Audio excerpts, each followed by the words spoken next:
Aynen bak diyor mu? Bolay çaldır abi.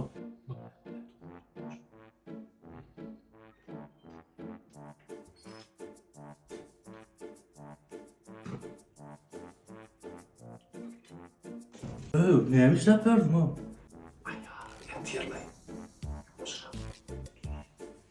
Ayağından kopacağım mı? Ey korkak değilim. Ayarımdan korkan? Yok dost. Ayarımız okun işliye. Öyün içinde öyün işleri. Kır, ütük, akarışa, çağılara serediyor. Ya da ya. Adam yatın bakar rahat yataysın diye.